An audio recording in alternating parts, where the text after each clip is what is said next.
This is Transformers Studio Series Gamer Edition number 5, I think. War for Cybertron, not that one. Optimus Prime. Not that one either. He turns into a space whatever. Like seriously, what is this? It's accurate to the games. It's really accurate to the games. There's problems. Listen, I love the Cybertron games, so I'm probably going to be a little biased in this video, but I cannot ignore the fact that these alt modes, except for Megatrons and all the Dinobots, all the alt modes were freaking stupid. Most of them weren't anything. They were space. They were space shapes. And it's not even just a design. This thing actually has some really bad drawbacks. I understand that you're probably not going to display this figure from the front, but you know, this is where you see it in the video game. This is the car mode. This is what you see in the game, and you're not gonna make it look accurate. I feel like this was like the main point that they should have tried to make accurate, because this is the thing that you're gonna be looking at when you're playing the game. Also, there's just a hole in it. Like, hello. The front actually looks really cool. I like how the front of the chest actually kind of merges with the front of the truck. It doesn't do it as well as the original, but I think it looks pretty good. And that's pretty much how I can describe this alt mode. It doesn't do it as well as the original figure, but it looks pretty good. They even color matched the red stripe really well, which is really difficult to do with red plastic. You can tell more on camera that this is less glossy than this, but in real life it actually blends in much better. If I have one really minor, nitpicky, nerd-ass complaint, I wish that the thrusters could move down. They do for the transformation, but I wish they could do that in alt mode, and I wish the wheels can fold under so that you can do like the hover truck mode that he does in the video game. That would be nice. But outside of that, I don't really have any complaints. It's a nice, heavy little truck mode. Outside of some minor grievances here and there, this is pretty good. Not as good as the original, as I've stated, but it's not bad. Did I forget to mention that the turret plugs into the feet because I'm stupid? Okay, robot mode.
We have made it to the robot mode after an extremely fun, intuitive, yet kind of complicated transformation. Seriously, those legs did some things. And this robot mode is doing so many things to me right now. I'm over here. Probably because I played all the original games when they came out. All 2 of them. Wait, who's shooting things? I don't know. Who is the thing that we're shooting? Oh, miniguns. Probably Starscream, because the toy came with miniguns.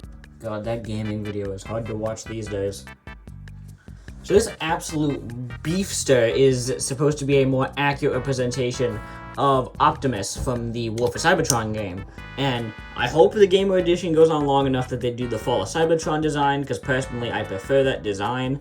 But, oh man. Oh man!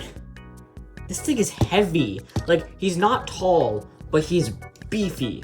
He's got the He's got the beef. I'm not doing another take of that. He has a very nice, shiny, almost speckly metallic red and blue plastic used for his hands and legs, and the red being used for pretty much everything else except for his crotch. By the way, I know I'm supposed to talk about the head later, but I'm just gonna do it right now. Oh my god! The head was the only real point of contention with the original figure, so this figure going out to specifically go all in on the head sculpt and make it more accurate to the game compared to the original figure is a really smart move. Because the original figure's head was probably one of the only bits that really needed more work on it. It looks super good, highly detailed. He has almost he looks kind of evil. He looks sinister. The little vent above his eyes is almost like a diamond crest now. His mask is so angular now, it almost looks like a... Hell, there's even nice detail on the back! They look nice. Also, can we talk about how little kibble is on this guy? I mean, outside of these little sprawling bits, nothing really looks out of place, and that's because nothing looks in place. Like, how are you supposed to have kibble if your car is made out of kibble from your robot mode? Does that make any sense? I don't like how the legs deal with this, though. The legs are probably the most fun and intuitive part of the transformation, but that kinda leads to them... The shin vents are really deep in for some reason, probably to save on plastic cost, but it makes them look off. I remember seeing this in promo pictures and thinking that, oh, these must like push out in some way. No, they just look like that. And also, the outside of the leg is just a panel from the truck mode, and they didn't even sculpt any of it there. I know this isn't like mainline like Legacy or the other War for Cybertron where they absolutely went ham on every detail, but you know, it would have been appreciated considering this is such a big part of the leg. I do like that they got the exhaust pipes there though. Those aren't exhaust pipes, no. Normally I don't complain about hollowness, but how it's structured here is kind of strange. Because we have so much detail that's just thick plastic with no hollowness, but then you go up this amazingly sculpted leg, and then we have, oh, the hollow thigh. And look, there's no sculpting on the inside with the fridge. And it's even worse on the arm. The arm looks so good here. And then we go up, oh, it's a little hollow, and then we go here, and oh my lord! I mean, it does seem like a good place to store a snack for later, like, this. Lego cheeseburger. Terrible bit now. Those giant gaps keep drawing my eye when I put them into some nice beef poses. I know I said poses, but not yet. We must first talk about his accessories.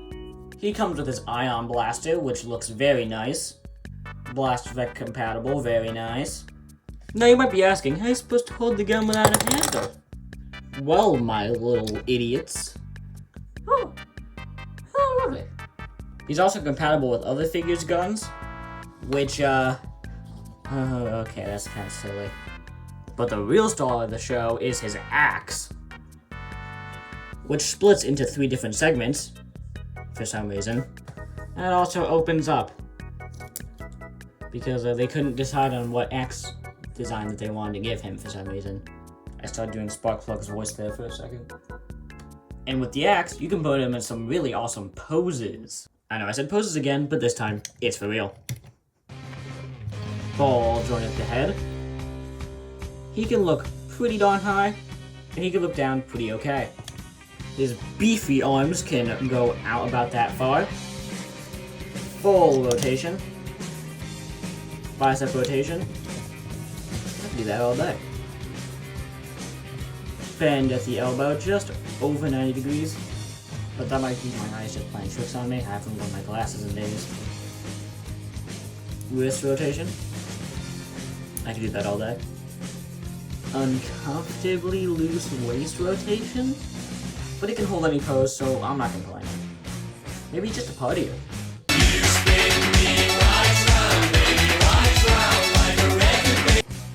He can kick pretty darn high. That was really tight. His legs can go back, not at all. Rotation at the thigh. A 90-degree bend at the knee. Slight toe down. And an ankle pivot. Also, you can cheat this transformation joint a little bit, so you can give him a butterfly joint at the shoulder. The posability is just mwah. Something that it actually does try to improve on from the original figure, and I gotta say, it's pretty good. You can get him into pretty any pose you want him to, unless it's a fast-running pose. I'm sorry about that, stop-motion people. I used to be one of you. But yeah, outside of a dynamic running pose, you can get him into pretty much every single pose you want, which, you know, that's cool. Oh yeah, if you open his, then you see a nicely sculpted matrix chamber, and a very nice but very tiny matrix of leadership, which you can remove. Crap. He doesn't have any handed posability, so you know he can't hold it. So I don't know what the point of that being there is. Wait, is that blast effect for it? Oh my god, this could be so cool. Nope. Okay, comparisons. Tiny shockwave. Fix it. Dreadwing. Or is it Skyquake? Oh no. Anyway, so my final thoughts. I know outside of a few instances I've been singing nothing but praises for this figure, but this thing is far from perfect. In fact, I didn't want to bring this up until now, but the original one might be better.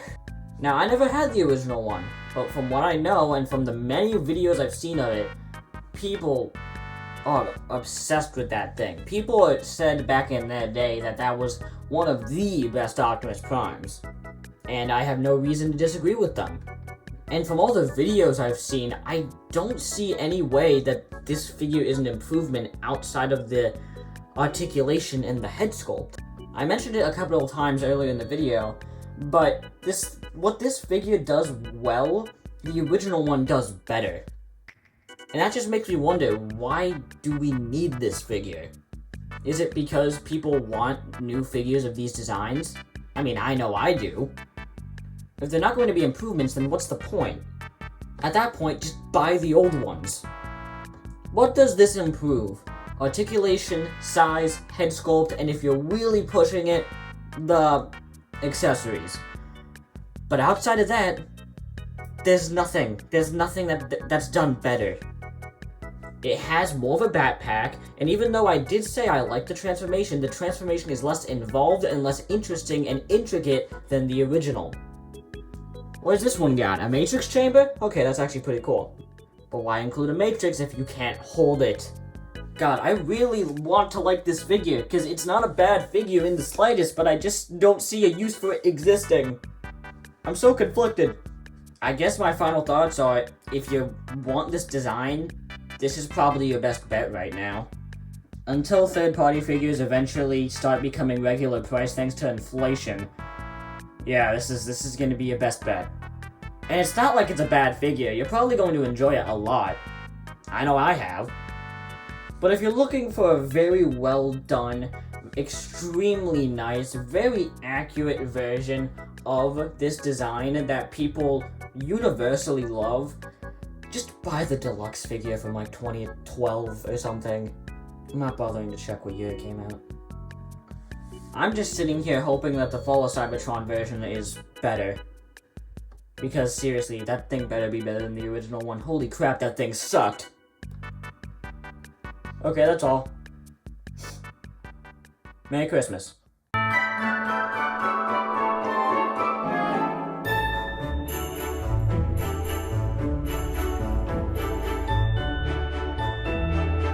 Fish aren't real. Look, I'm being serious. There's no such thing as fish. Look it up. My life is ruined.